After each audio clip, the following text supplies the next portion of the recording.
네, 오늘은 기도의 함정에 대해서 얘기하려고 합니다. 주님이 오늘 두 가지 비유로 말씀하셨는데 왜 이 비유를 말씀하셨냐면은 기도라는 것이 그렇게 간단한 문제가 아니라는 겁니다. 저는 신앙생활을 할 때 이것이 기도 생활과 거의 동일하다. 신앙생활은 기도 생활이다. 이렇게 생각합니다. 그래서 제가 자꾸만 강조하는데 성경에서 기도는 혼자 배우도록 되어 있지 않습니다. 기도를 독학할 수 없어요. 기도를 배워야 합니다. 예수님께서 제자들에게 기도를 가르쳐 주셨습니다.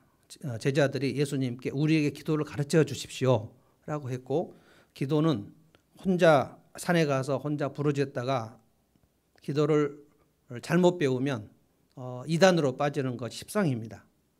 그래서 기도할 때 잘못 선생을 만나면 사입이나 이단으로 갑니다. 대부분의 이단들은 기도로 사람들을 유인합니다. 그래서 잘못된 기도를 함부로 배우면 안 되고요.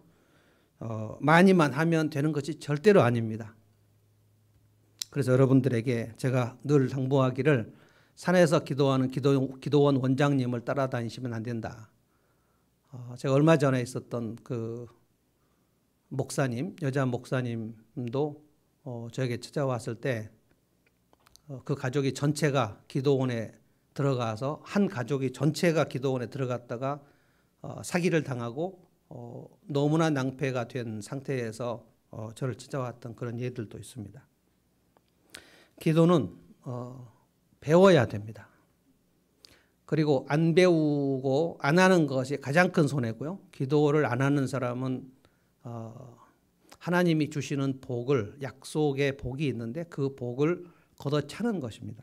그래서 기도를 안 배우는 게 가장 위험한 것이고요. 안 배우고 많이 하는 것이 가장 위험한 것이고, 그리고 안 배우고 안 하는 것도 대단히 위험합니다. 예수님께서 오늘 기도를 가르쳐 주셨는데 두 가지 비유를 가지고 기도를 가르쳐 주셨어요. 이게 이제 제자들에게 너희는 이렇게 기도하라라는 말씀의 예화라고 할 수 있겠습니다. 한 비유는 억울한 과부 비유고, 또 한 비유는 바리새인의 비유인데 사실상 1절에서 8절까지는 제자들에게 가르치셨다라고 되어 있는데 9절부터 이 바리새인의 비유는 이 말씀이 1절에 보면 비유를 하나 말씀하셨다고 되어 있으니까 사실은 두 가지 비유가 아니고 한 가지 비유인데 9절부터 14절까지 이 바리새인의 기도 비유는 주님이 처음에 기도를 가르치실 때 이것을 염두에 두셨는지 잘 모르겠어요. 한 가지 억울한 과부의 비유를 가르치시려고 하다가 저는 이제 두 번째 이 바리새파 비유에 대해서 말씀을 여러분들에게 할 때 이것은 기도가 아니다.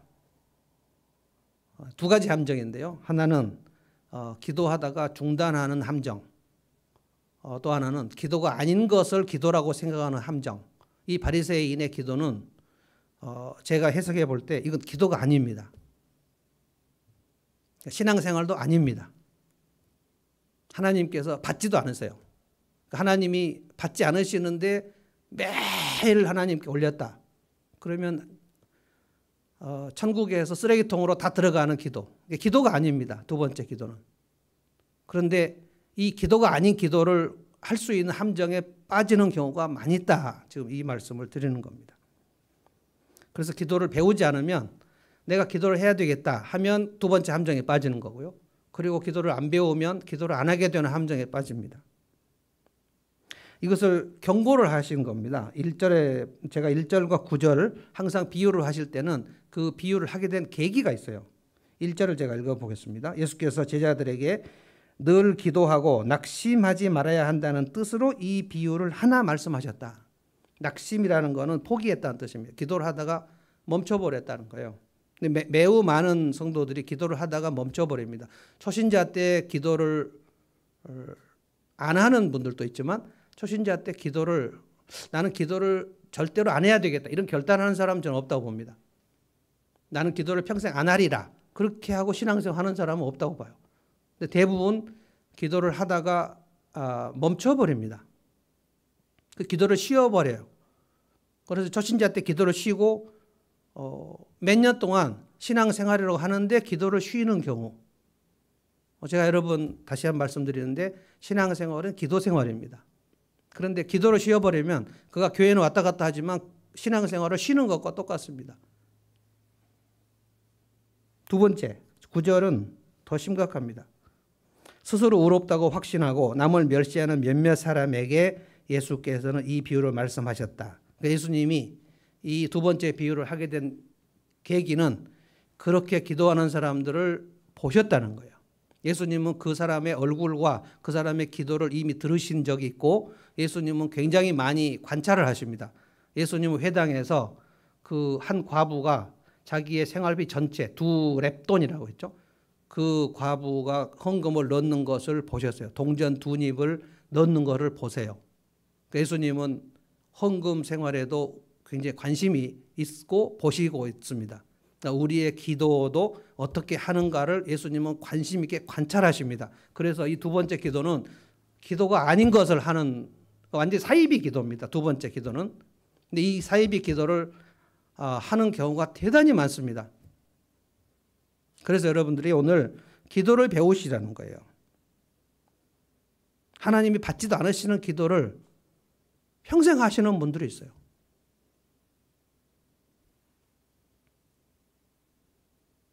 아마 여러분 셋 중에 하나일 겁니다. 기도를 하다가 멈췄다. 첫 번째 케이스. 두 번째, 하나님이 받지도 않으시는 기도가 아닌 기도를 계속한다. 두 번째. 세 번째는 계속해서 기도를 배워서 하나님이 받으실 만한 기도를 한다. 세 번째입니다. 그러니까 자동차로 말하면 이런 겁니다. 제가 이제 묵상을 해보니까 첫 번째 이 함정은 자동차가 가다가 도로 중간에 서버리는 건 거예요. 어떻게 하면 도로 중간에 서버릴까요? 저는 그런 경우가 없지만 그런 경우가 있는 뉴스를 많이 봤습니다. 그 기름이 없는 거죠. 기름이 없이 자동차 그 빨간불이 있는데 빨간불 들어오면 우리 모두 운전자들 알아요. 30km 정도 더 갈 수 있다. 그런데 어떤 분들은 30km를 가면서 주유소가 있는데 지나치는 분들이 있더라고요. 빨간불이 들어왔는데 저는 이제 기질상 그럴 수가 없는 사람이지만 어떤 분들은 좀 더 갈 수 있어 하고 주유소가 있는데 들어가지 않아요.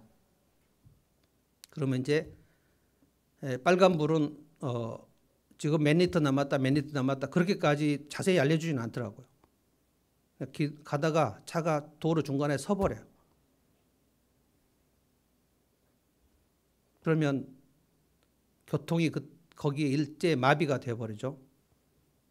기도를 멈춰버리면, 기도를 하다가 멈춰버리면 그 사람의 신앙생활 주변이 일대 마비가 됩니다. 모르는 거죠. 내 기도를 멈춰서 지금 우리 공동체가 마비가 됐다는 사실을 몰라요. 운전자들은 다 압니다. 가다가 도로에서 서버리면 그건 마비가 될 뿐만 아니라 고속도로에서도 한가운데 그냥 서 있는 차가 있을 수 있어요. 첫 번째 케이스고요. 두 번째 케이스는 이거는 운전 면허가 없이 그냥 배우지도 않고 10대 청소년들 아버지 차 빌려서 가다가 중앙선 분리대 받고 그리고 낭떠러지 떨어져 버리는 경우가 많은데 이것은 운전이 아닙니다. 큰 사고로 이어지는 경우가 대단히 많고 생명의 위협이 있을 수 있습니다. 그러니까 신앙생활이 아주 망가져버리는 경우가 두 번째 기도입니다. 바리새인의 기도. 그리고 이제 운전으로 말하면 정상적으로 잘 60km, 70km 쭉 잘 다니는 경우. 여러분이 오늘 운전해서 차를 예배당에 왔다면 세 번째 해당되겠죠. 첫 번째나 두 번째 케이스라면 지금 이미 경찰서에 있거나 이미 지금 죽었거나 아니면 지금 보험회사하고 심하게 다투거나 차가 마비된 상태에 있었겠죠. 제일 먼저 1절에서 8절까지 이 기도를 멈추는 함정에 대해서 얘기해 보겠습니다. 예수님께서 그 구체적 케이스 없이 이렇게 말씀하신 적이 없어요.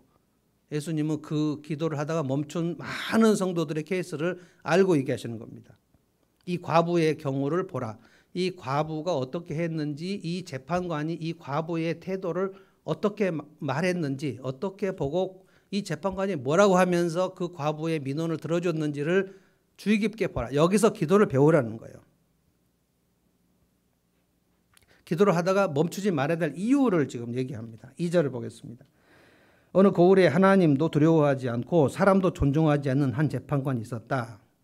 그러니까 불신자인데 사람들을 차별하고 무시하는, 그래서 좀 돈 많은 사람들의 재판은 봐주고 잠언에서 절대로 하지 말라고 하는 이 불의한 재판관, 구약 시대에 선지자들이 그렇게 무섭게 책망했던 그 관리들, 탐과 놀이들이죠. 그런 재판관이 있었다는 거예요. 그런데 그 고을에 이제 과부가 한 사람 있었다. 그런 재판관에게 줄곧 찾아가서 아마 매일 아침 그 재판관 사무실 앞으로 간 것 같습니다.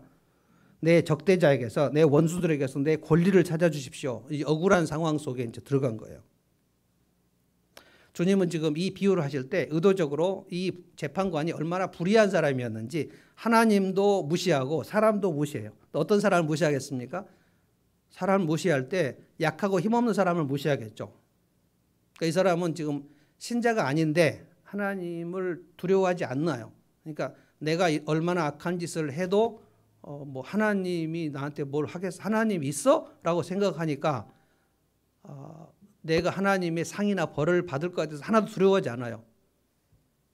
사람도 무시하고.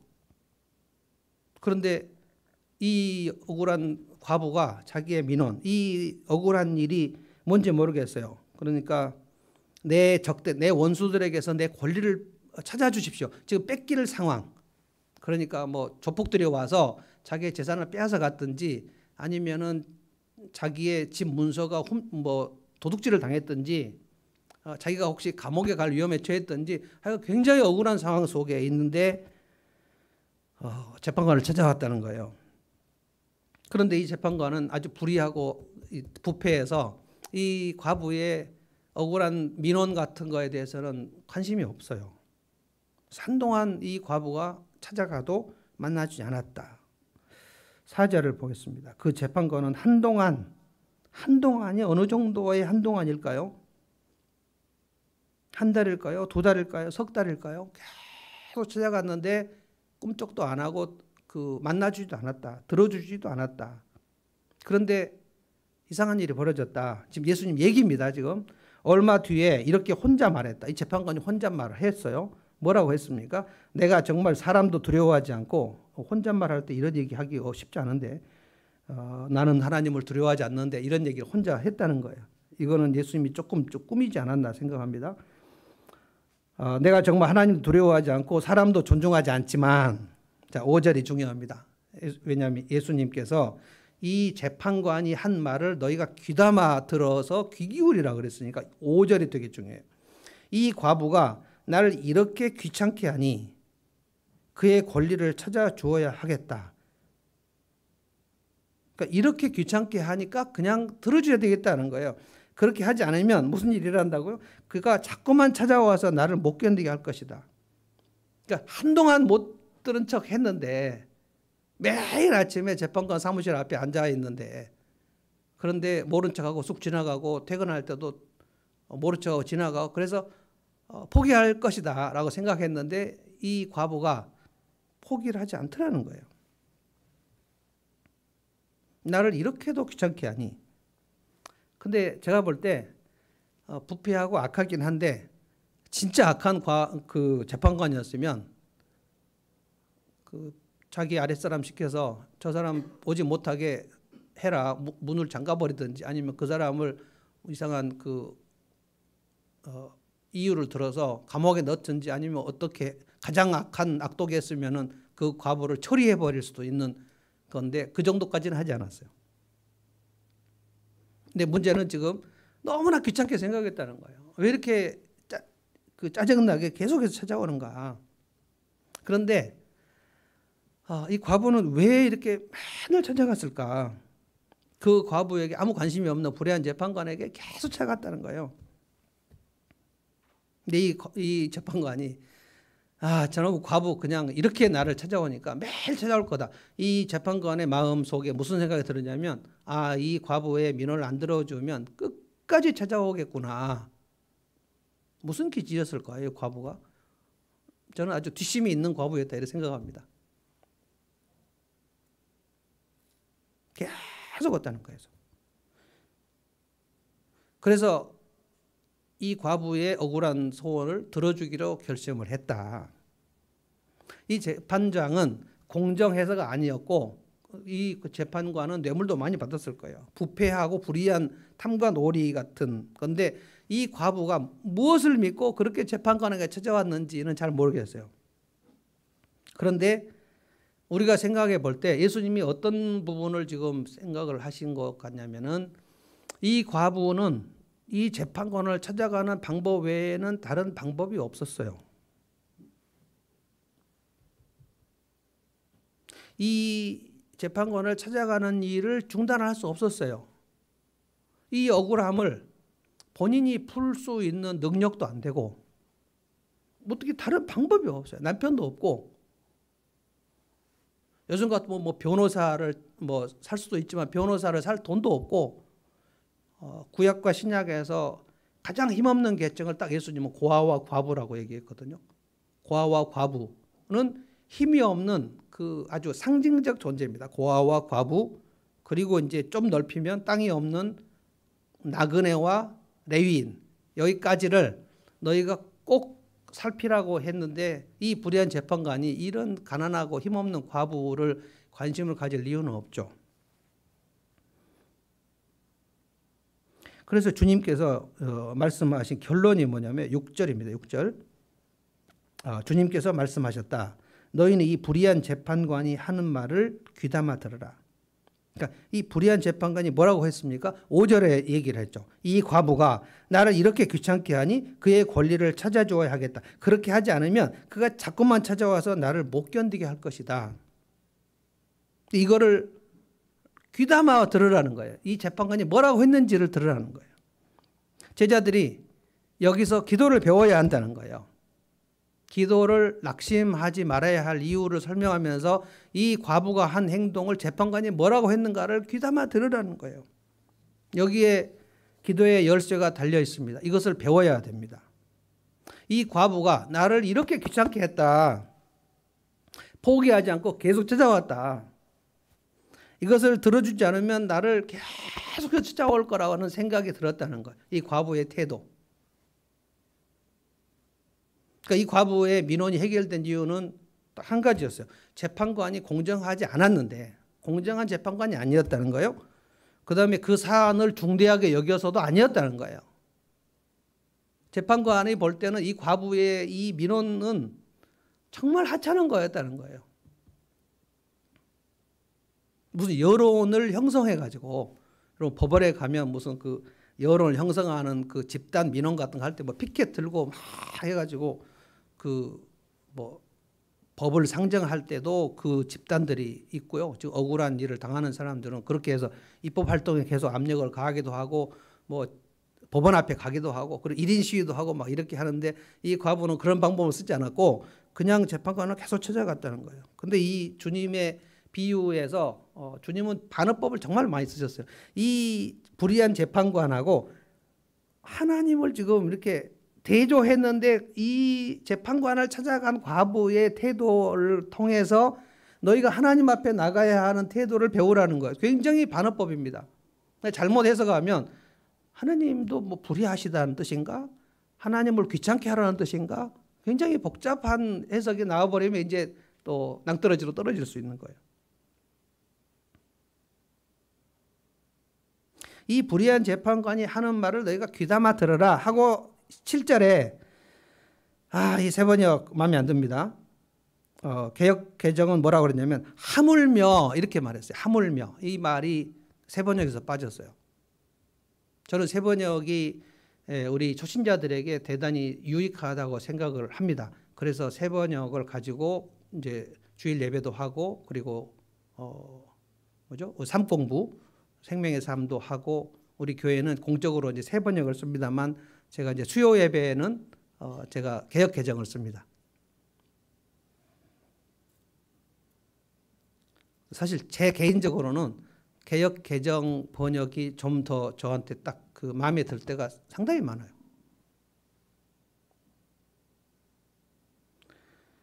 주님이 말씀하셨다. 너희는 이 불의한 재판관에게 귀담아 들어라 하면서 이 불의한 재판관이 이 과부가 날마다 그 재판관을 귀찮게 해가지고 포기하지 않고 찾아와서 들어주었지 않았느냐.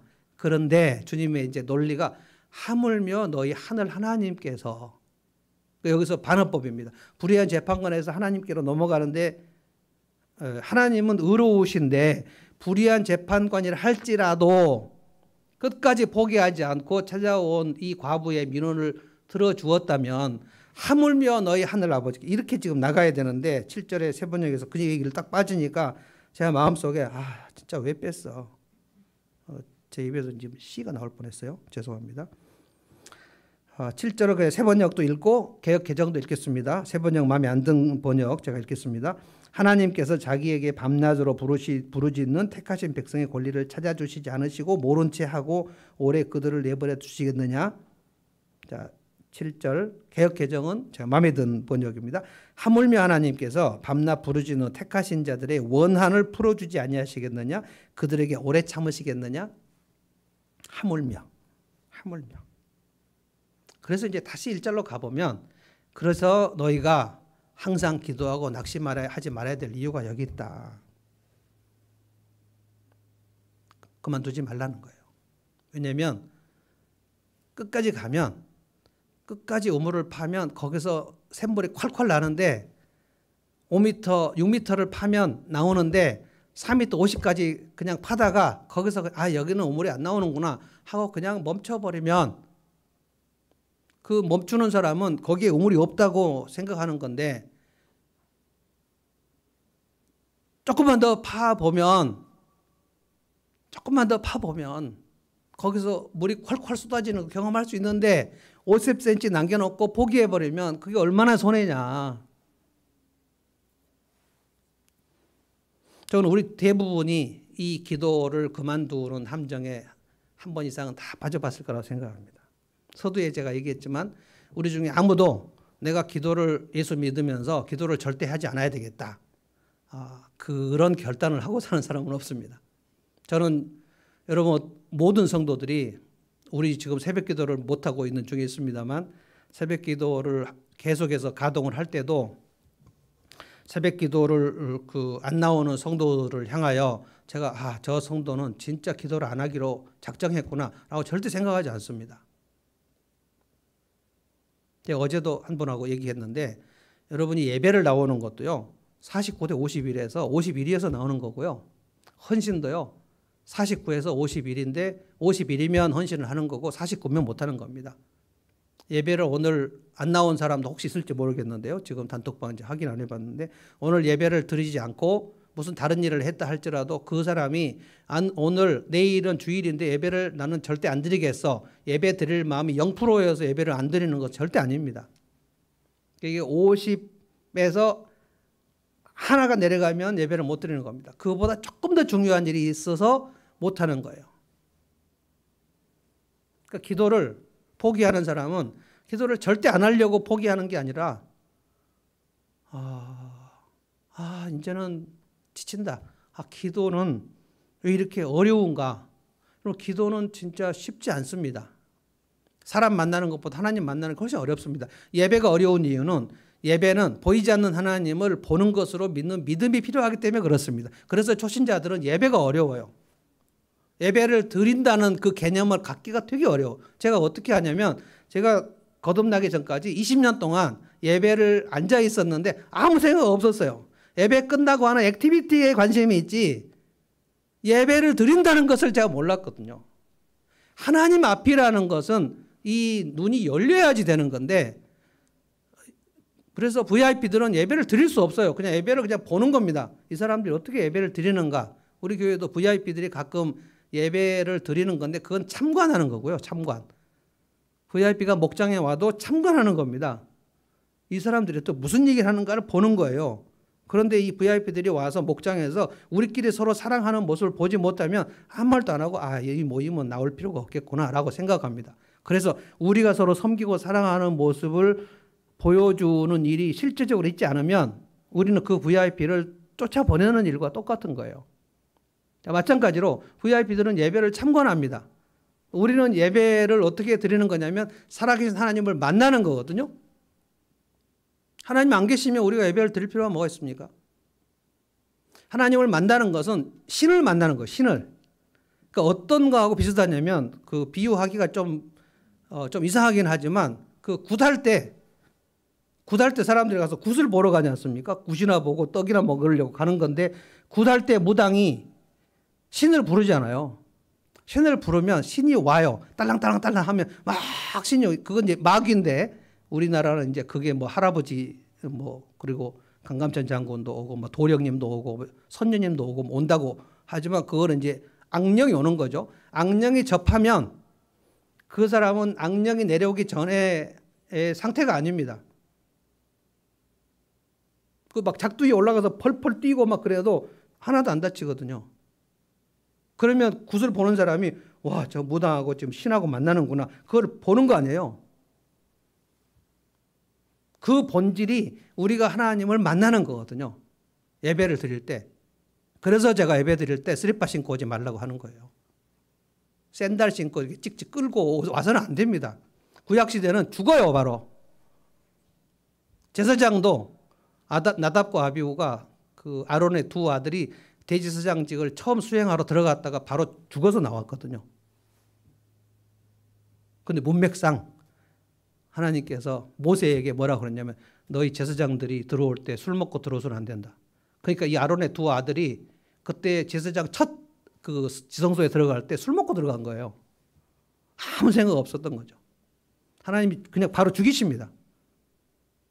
우리가 하나님을 만날 때 그런 정도로 만나야 되는데 이제 문제는 뭐냐면 눈에 안 보이니까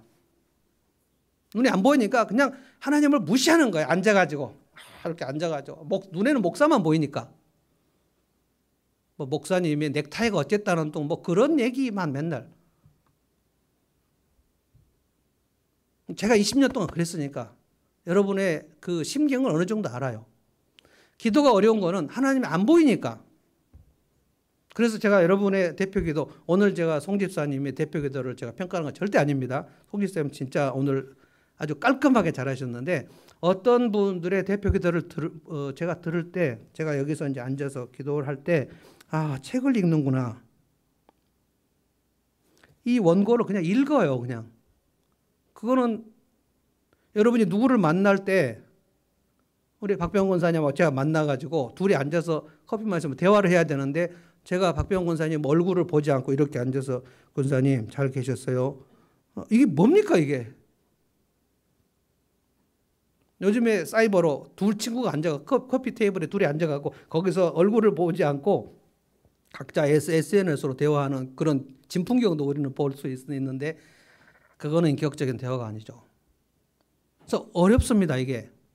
그래서 믿음이 자라는 것이 굉장히 중요합니다. 믿음은 뭐냐면 보이지 않는 하나님이 내 믿음의 눈이 열려서 이제 보이기 시작하는 거예요. 보이면 그거는 장난을 할 수 없어요. 보이기 시작하면. 근데 믿음이 깊어진다는 것은 점점 하나님이 너무 크신 분으로 이제 보이기 시작하는 거예요. 하나님 아무것도 아닌 줄 알았는데 보이기 시작하는 거예요. 그래서 성경을 읽어야 아, 다윗은 이렇게 하나님을 크신 분으로 봤구나. 성경을 모르면 절대 믿음이 안 자랍니다, 여러분. 10년, 20년, 30년 교회 다녀도 성경을 제대로 읽지 않냐면 믿음이 안 자랍니다. 하나님이 성경을 통해서 당신이 누구신지를 알려주셨기 때문에 그것을 보고 성경을 읽어도 잘 깨닫지 못하는데 안 읽어버리면 교회 왔다 갔다 하고 집사, 장로, 권사 되신 분들이 너무너무 많거든요. 읽어도 무슨 말인지 모르는 경우도 너무 많은데 성령님이 도와주지 않으면 한마디도 못 깨닫습니다. 예수님 제자들 3년 동안 하나도 못 깨달았어요. 예수님한테 직접 저자 직강으로 들어도 못 깨달았다고요. 성령이 오실 때 베드로가 드디어 예수님이 무슨 말씀하셨는가 그게 깨달아졌다는 거예요. 그러니까 성경을 읽거나 여러분 드라마 바이블을 들을 때 반드시 기도할 것이 성령님 이 말씀이 깨달아지게 해주십시오.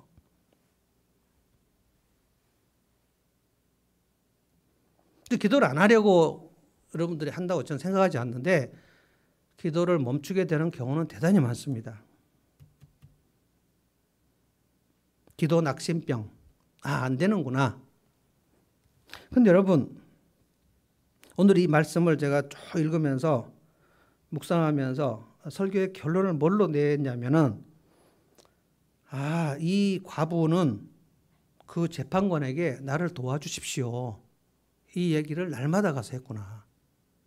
그래서 이 불의한 재판관이 이 과부를 멸시했는데도 계속 나를 도와달라고 얘기하니까, 왜냐하면 이 재판관 외에는 다른 방법이 없으니까. 그런데 이 문제는 반드시 내가 해결해야 되는, 너무 절실한데 이 불의한 재판관, 과부도 다 알죠. 이 사람이 얼마나 불의한지 소문 다 났어요. 그러나 이분에게 가서 도움을 요청하는 것 외에는 방법이 없으니까 저를 도와주십시오. 저를 도와주십시오. 날마다 외쳤다는 거예요. 날마다. 내가 지금 억울한데 나를 도와주십시오. 나를 도와주십시오. 그래서 기도의 함정, 기도를 멈추지 않는 방법은 이거다. 저는 이렇게 생각했어요. 주님, 나를 도와주십시오. 나를 도와주십시오. 이 기도를 밤낮으로 하는 거예요. 밤낮으로. 기도의 함정, 기도를 멈추는 함정에 빠지지 않으려면 무슨 기도를 해야 되는가? 주님, 저를 도와주십시오. 이 과부에서 배울 것 한 가지라고 주님이 제자들에게 얘기하셨어요. 주님, 나를 도와주십시오. 재판관님, 나를 도와주십시오. 라고 계속해서 얘기했다. 멈추지 않았다. 너희들은 왜 주님께 나를 도와달라고 하다가 멈추냐 자꾸. 그 말은 뭡니까? 주님, 저는 주님이 필요한 것 같긴 한데 사실상 그렇게 많이 주님이 도움이 필요하지 않아요. 도움이 필요하다고 다들 얘기하는데 사실 저는 그렇게 주님이 필요하진 않아요. 내 삶에서 내가 할 수 있는 것들이 되게 많고 주님은 그냥 내가 기도할 때 그냥 할 테니까 다른 영역들은 제가 다 그냥 어느 정도 다 할 수 있어요. 그러니까 주님이 그냥 도와주시면 좋긴 하지만 안 도와주셔도 그냥 별 그렇게 큰 문제는 없어요. 이게 기도를 멈추는 사람의 속마음입니다. 그렇게까지 저는 주님이 도움이 필요 없어요. 그러니까 이 기도의 함정에 안 빠지려면 여러분이 지금 이 기도를 얼마나 절실하게 어제 그리고 그제 이 한 주간 그렇게 계속 해오셨는가를 생각해 보십시오. 주님, 저는 주님이 도움이 필요합니다. 주님은 나의 도움입니다. 주님이 나는 나를 돕는 자십니다. 여러분, 그런데 시편을 읽어보면 이게 전부입니다. 이게 다윗의 시편의 처음과 끝이에요. 다윗이 시편 150편 중에서 100편을 썼습니다. 그런데 거의 대부분이 사울에게 피하여 도망 다닐 때 썼습니다. 왕이 반역자라고 낙인 찍어서 군사를 풀면 그 이스라엘 그 좁은 땅덩어리에서 피할 데가 없잖아요. 이스라엘은 우리 한반도보다 작습니다. 그리고 막판에 제가 계속 사무엘 상을 여러분 읽으셔야 된다고 말씀드리는데 22장, 23장, 24장, 25장 사무엘상 31장에 끝나고 사울이 죽고 다윗이 왕이 되는데 그 전까지는 계속해서 사울이 다윗을 추격하는데 막판에 가면 다윗의 도움을 받았던 주민들이 다윗이 어디에 숨어 있는지를 다 보고해요. 그래서 다윗이 어디 숨었는지 알고 지금 토끼몰이하듯이 갑니다. 그러니까 피할 데가 없어요. 그래서 52편, 53편, 54편 읽어보시면 그냥 한 가지예요. 여러분이 설교의 결론을 들어보시면 저건 내가 아는 건데 라고 생각하실 수 있어요. 쉬운 겁니다. 그런데 우리의 마음이 하나님, 저는 진짜 하나님의 도움이 필요합니다. 이것을 제가 10년 전에 할 때하고 오늘 할 때가 달라요. 나 주님이 더욱 필요해. 이전보다 오늘은 주님이 더 필요하고 10년 전보다 오늘이 더 필요하고 예전에도 진짜 필요하다고 고백했는데 20년 전에 제가 40살 때 교회를 개척할 때 주님 저를 도와주십시오 하던 거하고 지금 60이 돼서 주님 저를 도와주십시오 할 때하고는 달라요. 다르다고요.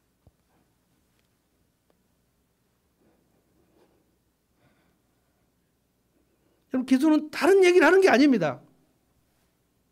무슨 미사 여구를 하는 게 아니에요. 주님 저를 도와주십시오. 다윗의 기도를 주님이 안 들어주셨습니까? 어떻게 그 절대 권력을 가진 왕이 다윗을 못 잡습니까? 그래서 우리가 사무엘상을 읽으면서 주님은 다윗의 도움이셨구나.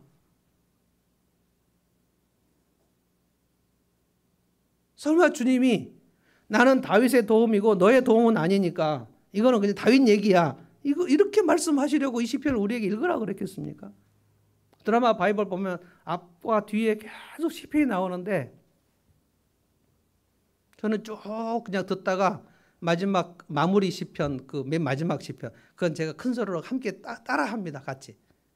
근데 이 사람이 좀 너무 천천히 해요. 그럼 뭐 음악과 함께 하고 막 그리고 제가 아가서를 읽다가 이거 좀 너무 느끼하다. 그 여자 성우 누군지 모르겠는데 너무 막 그러니까 좀 어떤 분은 음악을 끄고 들었다고 어떻게 저는 음악을 어떻게 끄는지 모르겠는데 뭐 사랑하는 자야 막 너무 막 내가 너를 볼 때 막 그러니까 좀 이 성우는 안 나왔으면 좋겠다.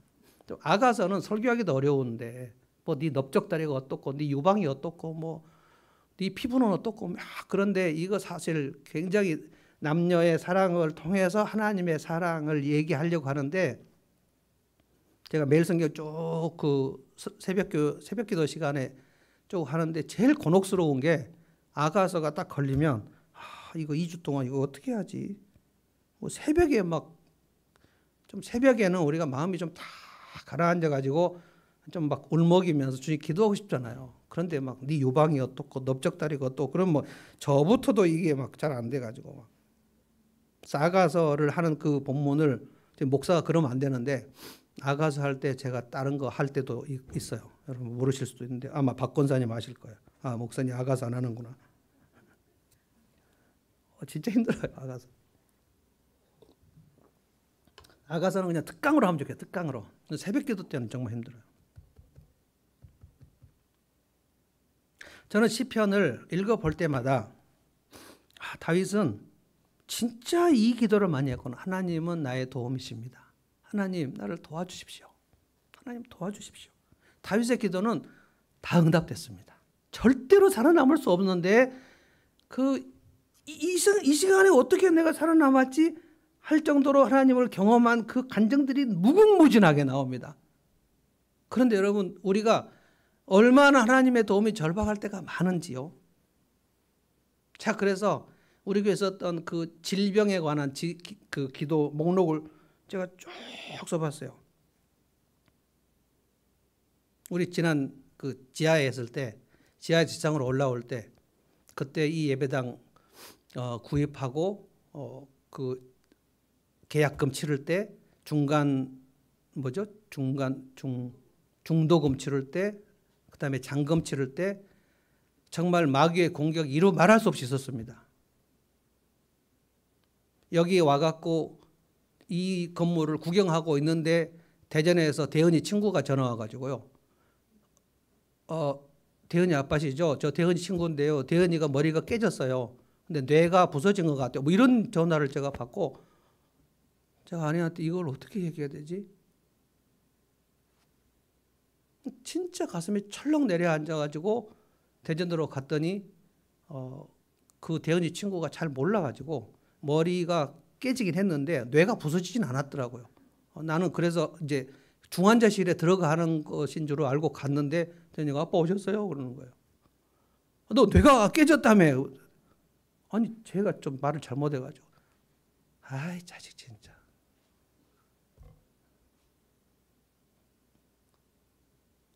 좀 여러분에게 이상하게 들릴 수도 있는데 그때 저는 핸드폰을 떨어뜨리는 사람이 아닙니다. 근데 그때 목양실에서 핸드폰 이러고 있는데 갑자기 제 손에 뚝 떨어져서 깨졌어요. 핸드폰이.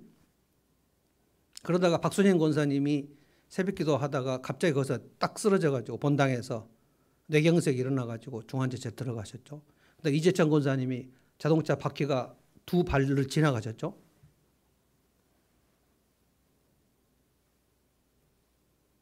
저 갑자기 그 저혈압이 저는 평생 고혈압 약을 먹은 사람인데 갑자기 저혈압 증세가 떨어져가지고 제 광교 아파트에서 소파에서 그냥 쓰러져갖고 119 타고 실려갔죠. 제 아내 MRI 찍으러 들어갔죠. 박 권사님 그때 너무너무 아팠죠. 그래서 제가 주일마다 이거 어떻게 해야 되는가. 그래서 우리 교인들이 지금 여기 있는 분들은 아마 잘 모르시는 분도 있을 텐데 거기 그때 지하에 계셨던 분들은 이제 누군가 뭐 이런 그 불길한 생각이 들 정도로 굉장히 복잡한 일이 많았습니다. 그런데 박순희 권사님 살아나셨고요. 지금 여러분이 아시죠? 박 권사님이 여기에 지난주도 와서 예배 드릴 정도로 정말 놀랍게 멀쩡하십니다. 75세. 뇌경색에 걸려가지고 이렇게 완전하게 회복된 경우는 전 듣지도 못했어요. 이철재 권사님이요? 저는 이철재 권사님이 사고 났을 때 병원 딱 갔을 때 그 두 발목으로 발등으로 자동차 바퀴가 양쪽을 같이 지나갔어요. 여기 부서졌어요. 제 마음속에 이제는 이철재 권사님은 못 걸어 다니신다. 이제 돌아가실 때까지 휠체어다. 라고 생각했어요. 근데 지금 걸어 다니십니다.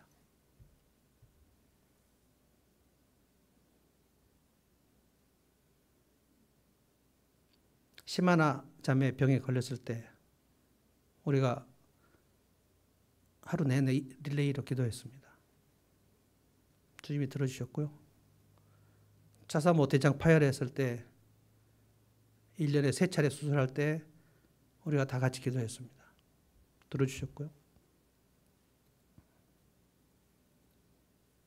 그 다음에 저 형님, 배영록 성도님, 지금까지도 우리 송 집사님 오늘 기도를 해주셨는데 심장 수술했죠. 신장 이식 수술했죠. 그 다음에 바이러스가 침투해갖고 막 열이 펄펄 끓어올랐죠. 그 다음에 또 발가락 하나 또 잘랐죠.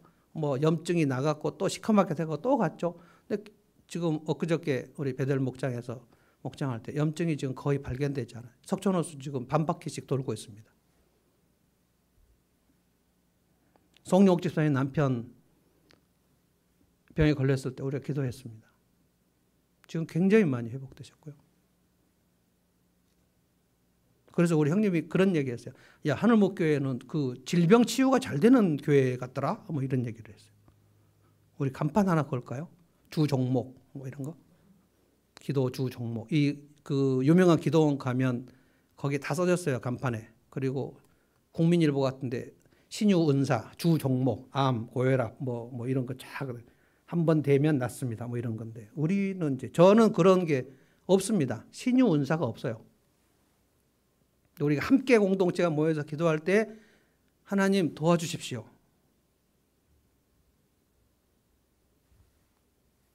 이게 처음과 끝입니다. 주님은 나의 도움이십니다. 주님 내 인생 주님이 도와주십시오. 여러분 이 기도는 어렵지도 않아요. 이것을 중단하는 사람만 바보입니다.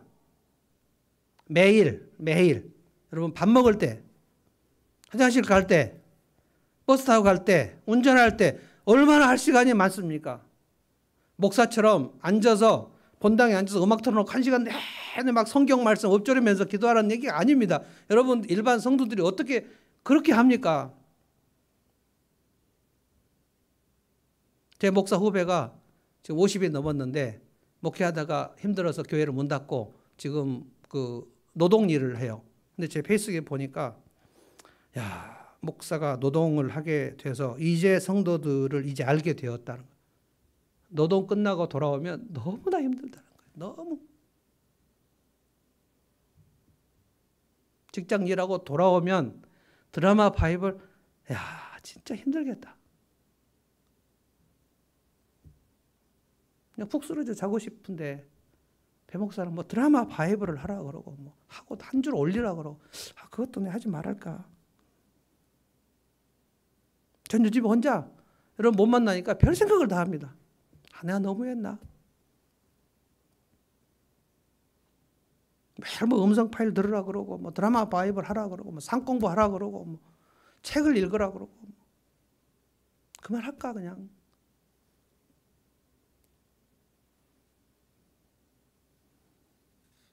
근데 이걸 하십시오. 이거 하나님 나를 도와주십시오. 나를 도와주십시오.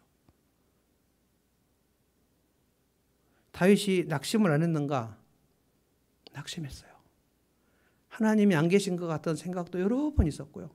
하나님 왜 나를 멀리 하시냐는 얘기를 했고, 오죽하면 시편 22편에 하나님이여 하나님이여 왜 나를 버리셨나니까 엘리 엘리 라마 사박단, 이게 예수님 십자가에서 인용한 게 다윗의 시편입니다. 왜 나를 버리셨냐고 그렇게 하나님께 막 울부짖으면서, 그러다가 쭉 하다가 아닙니다. 하나님은 나의 도움이시고 하나님은 나의 피난처시고 하나님은 나의 산성이시고 하나님은 나의 요새시고 하나님 내가 주께로 피할 테니 주의 날개 그늘 아래로 내가 피할 테니. 결론은 뭐냐면 하나님 나를 도와주십시오 이거예요.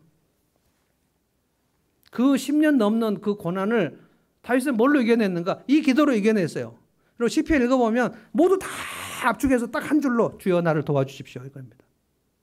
이거를 안 하는 거는 하나님이 뭐 나의 도움이 될까요? 하나님이 나를 도와주시면 무슨 내게 좀 이익이 있을까요? 여러분 돈 없어가지고 누구 친구한테 돈 빌리러 갈 때 얘도 돈 없는 거 알면 야 너 돈 있냐? 속으로 얘 돈 없는 거 알아요. 그때 우리가 절박하게 얘기하겠습니까? 얘도 돈 없는지 아는데. 야 돈 1,000만 원 있냐? 없어. 알았어.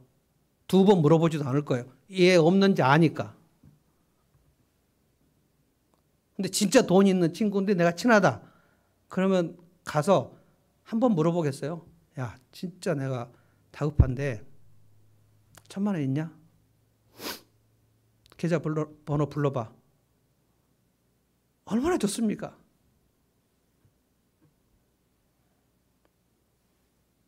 왜 계좌번호 부르라 그러는데 내 마음이 막 울컥하는지 모르겠는데,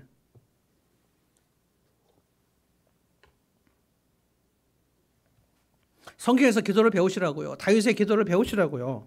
히스기야의 기도를 배우시라고요. 한나의 기도를 배우시라고요. 다 하나뿐입니다. 주님 나를 도와주십시오. 나 주님이 더욱 필요해. 이거밖에 없다고요.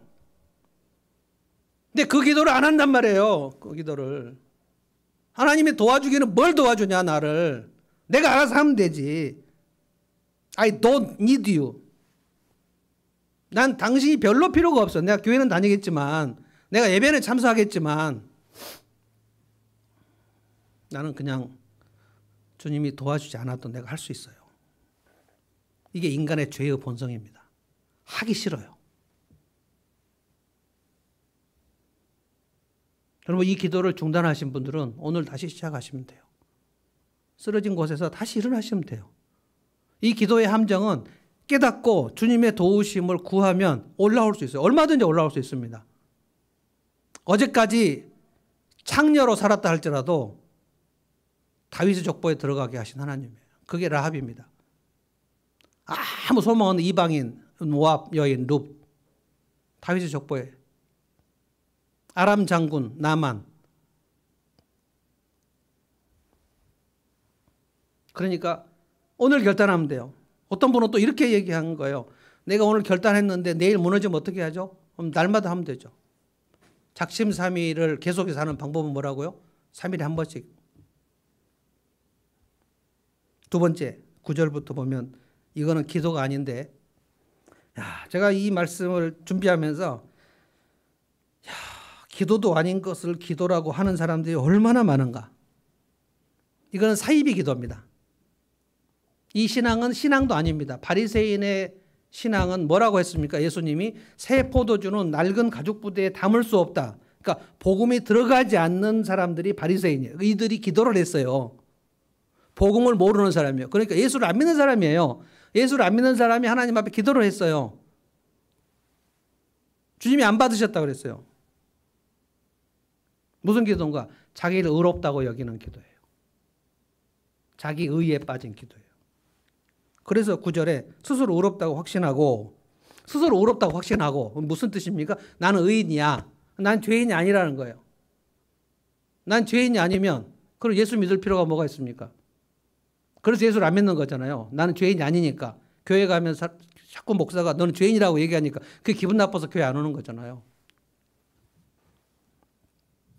스스로 의롭다고 확신하고 남을 멸시하는 몇몇 사람에게 예수님께서 이 비유로 말씀하셨다. 그래서 바리새파 사람, 바리새인의 비유, 예수님이 바리새인 얘기할 때 한 번도 이렇게 뭐 탐탁하게 얘기하신 적 없지만 이 기도는 기도가 아니니까 예수님이 다 보고 지금 얘기하시는 겁니다. 성전에서 바리새인도 기도하고 세리도 기도했는데 나는 저 세리와 같지 않고 그래서 감사를 했는데 나는 다른 사람들 그 죄인들과 같지 않고 나는 의인이니까 나는 불의한 일도 안 했고 나는 간음도 안 했고 나는 그 탈취도 안 했고 나는 깨끗하죠 하나님. 그리고 나는 지금 그 일주일에 2번씩 금식하고 난 11조를 했고 그래서 나는 지금 죄인이 아니에요. 그러면 뭡니까 지금? 나는 죄인이 아닌데 그러면 그 사람이 십자가 보혈이 필요 없는 사람 아니에요. 죄인이 아닌데 뭐 때문에 예수를 믿습니까? 예수 안 믿는 사람은 자기가 죄인이 아니라고 생각하기 때문에 안 믿는 거예요.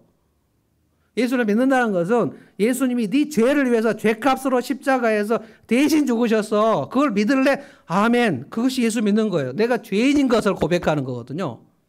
근데 얘라? 갑자기 내가 너무 이 사람을 미워하나? 바리새인은 자기를 의롭다고 여겼다는 거예요. 내가 한 일은 다 의롭고 쟤들은 죄인들이에요. 근데 나는 저들과 다릅니다. 나는 저 세리와 달라요. 자, 심각한 문제가 뭡니까? 하나님 보실 때 가증스럽게 짝이 없는 거예요. 하나님 보실 때 모든 인간은 다 죄인들입니다. 근데 이 사람이 뭐라고 했어요? 나는 지금 깨끗한 의인입니다. 나는 의로운 일만 했어요. 나는 죄를 짓지 않았어요. 주님, 잘했죠? 감사합니다. 한 번도 죄를 짓지 않게 해주셔서 감사합니다. 여러분, 이 기도는 절대 하실 수 없는 기도입니다. 십자가가 필요 없는 사람이에요. 십자가는 의인에게는 필요가 없거든요. 그래서 제가 기도 생활에 신앙생활이라고 말씀드린 이유가 그가 기도를 어떻게 하는가가 그가 신앙을 어떻게 갖고 있는가에 대한 바로미터란 말이에요. 그가 기도를 시작했다. 그런데 주님, 저는 죄인입니다. 그러면 바로 무슨 기도가 나옵니까? 주님, 저를 불쌍히 여겨주십시오. 이게 세리의 기도입니다. 13절 보십시오. 세리가 뭐라고 기도했죠? 그런데 세리는 멀찍이 섰다는 게 그동안 자기가 죄를 많이 지었다는 걸 알았다는 거예요. 아, 하나님, 이 죄인에게 자비를 베풀어 주십시오. 저를 불쌍히 여겨 주십시오. 이거를 그 4세기 이후 중세 시대에는 굉장히 그 성도들에게 기도를 딱 한 문장, 주여 저를 불쌍히 여겨 주십시오. 이게 끼리에 엘레이손,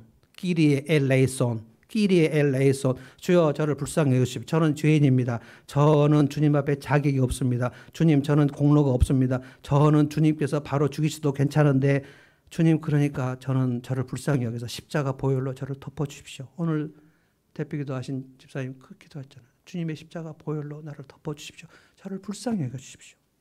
멀찍이 서서 하늘을 우러보지 못하고 가슴을 치면서 이게 정당한 죄의식이에요. 죄책감. 내가 죄인인지를 인지하는 거예요. 주여, 이 죄인에게 자비를 베풀어 주십시오. 주님, 불쌍히 여겨 주십시오. 오늘 이 시간 우리가 예배할 때도 우리는 이 기도를 드리면서 나오는 거예요. 주의 보좌 앞으로 나갈 때 어떻게 나가야 할까? 십자가 보혈을 근거하며 나가네. 십자가 보혈을 근거하며. 모든 예배 시간마다 나는 주님, 나를 불쌍히 여겨 주십시오. 바리새인은 이 자세가 없어요. 그러면 그가 예수 믿지 않는 거예요.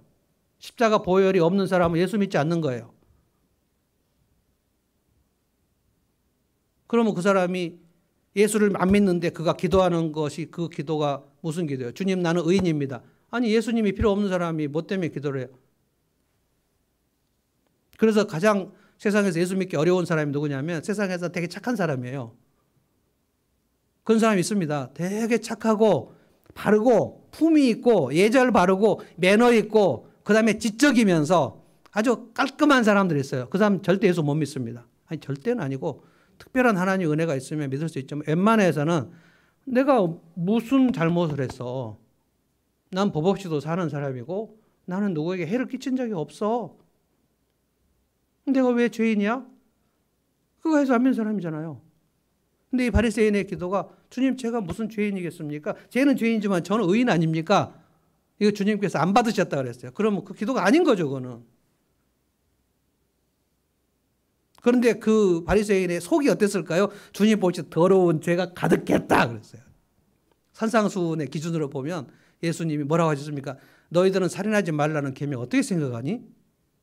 사람을 죽이는 것만 살인이라고 생각하니? 하나님의 본 뜻은 형제를 미워하는 것이 살인이다. 그럼 바리새인이 저는 한 번도 미워한 적이 없는데요. 진짜 가증한 거 아닙니까? 난 사람을 미워한 적이 없어요. 한 번도. 이런 센 거짓말이 어디 있습니까? 주님은 미움과 살인을 똑같이 보셨다 그랬는데 여자를 보고 음욕을 품으면 그게 간음이다. 왜 예수님이 남자를 보고 음욕을 품으면 간음이다 이렇게 말씀 안 하셨는지 여러분 잘 알죠. 남성들은 그게 가장 어려운 일이에요. 그래서 10대 청소년들이 그렇게 어려운 게 거기서 잘못 이렇게 약간 그 어렸을 적에 부모로 학대를 받고 그러면 성 도착 증세가 생겨버립니다. 그러면 이게 변태가 돼버려요. 그러면 뭐 남의 그 여자 기숙사 가서 팬티 훔쳐오고 막 냄새 맡고 막 이런 이상한 짓거리를 해버려요. 아무 남성도 여기서 제외되지 않습니다. 그래서 우리 다 죄인이에요. 근데 무슨 바리새인이 주님 나는 의인이죠. 그럼 주님께서 야 진짜 너는 내가 토하고 싶다. 근데 바리새인의 위선과 외식이 교회 안에 얼마나 많이 있습니까? 그래서 누구를 이렇게 함부로 꾸짖거나 충고하는 사람들은 내가 너보다 훨씬 의롭다고 생각하니까 그런 거예요. 함부로 여러분 충고하지 마십시오. 목장에서도 충고하지 마시고요. 충고하는 그 자격은 유일한 자격은 뭐냐면 내가 그의 선생일 때 그가 내 제자일 때 그때 충고하는데 그것도 또 자격이 하나 있어요. 그 제자에게 충고하기 전에 사랑을 더 많이 했을 때 더 많이 밥을 사주고 한 번 꾸짖는 거예요. 밥도 안 사주고 꾸짖어요? 그러면 그 꾸짖음이 들어가지도 않아요.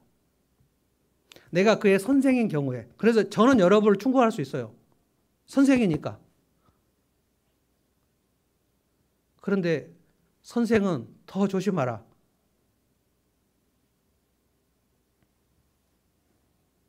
그러면 오늘 말씀의 결론이 이제 나와버렸습니다. 정말 간단한 겁니다. 첫째 예수님이 기도의 함정에 빠지지 말라고 한 건 뭐냐면 주님 나를 도와주십시오 라는 이 기도를 멈추지 말라는 거예요. 너무 간단한데 우리는 이거를 하기가 싫어요. 주님과 밀당을 해요. 밀당. 자존심이 있어가지고 주님 나를 도와주십시오. 이 얘기 하기 싫어요. 그냥. 내가 알아서 할 수 있으니까. 바리새인의 기도는 주님이 안 받으셨는데 세리는 뭐라고 했습니까? 주님 나를 불쌍히 여겨주십시오. 그러니까 이 바리새인의 함정에 자기 의에 빠지지 않는 유일한 길은 뭡니까? 주님 나를 불쌍히 여겨주십시오. 나는 죄인이고 저는 십자가가 필요하고 주님의 보혈이 필요합니다. 주님을 도움을 의지하고 주님의 용서를 구하고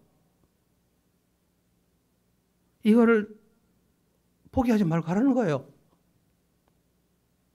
신앙생활이 이해하기가 그렇게 어렵지는 않아요. 근데 하기가 싫은 거예요. 하기가. 그래서 여러분이 복음을 다시 깨달아야 돼요. 복음을. 주님이 나한테 해주신 일이 뭔가. 부르자식들은 맨날 엄마가 나한테 해준 게 뭐냐고 얘기하는데 10달 동안 배 아파서 낳았는데 엄마가 나한테 해준 게 뭐냐고요. 그 애가 태어나서 살아나려면 1년간 눈을 떼지 않고 봐야 됩니다.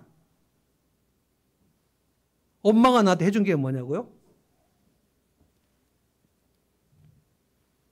근데 우리가 하나님 앞에 하나님 나한테 해준 게 뭡니까? 나 생각이 나지 않아요. 하나님 나를 도와준 게 뭐냐고요. 왜 다른 사람 다 도와주고 난 안 도와주시죠? 그렇게 할 수 없습니다. 그 말을 하고 있는 그 시간도 여러분 하나님이 돕고 계시니까요. 그래서 우리가 헌금 드릴 때 제가 이런 기도를 드리자. 우리가 갖고 있는 것 중에 주님께로부터 오지 않은 것은 하나도 없습니다. 주님이 주신 것을 그 일부를 주님께 드리는 거예요. 헌신이 아깝습니까? 헌신하려고 하지 말고 은혜를 기억하십시오. 그래서 이 두 가지 기도를 멈추지 말자는 거예요. 되게 결론은 쉽습니다. 뭐라고요? 주님 나를 도와주십시오. 한번 여기 본당에 있는 분 그리고 컴퓨터 앞에 있는 분 한번 따라서 하십시오. 주님 저를 도와주십시오. 네, 이거를 멈추지 말자. 또 하나, 주님 저를 불쌍히 여겨 주십시오. 저는 죄인입니다. 십자가 내가 처음 볼 때에 나의 마음에 큰 고통 사라져. 나 주님이 더욱 필요해. 이전보다 내 입술의 말보다 더욱. 주님 저는 주님이 필요합니다. 주님 저는 주님의 용서가 필요합니다. 이 기도를 계속 하자는 거예요. 다윗의 시편이 이거예요. 그리고 다윗의 기도는 응답됐고 사울은 죽었고 다윗은 왕이 됐어요.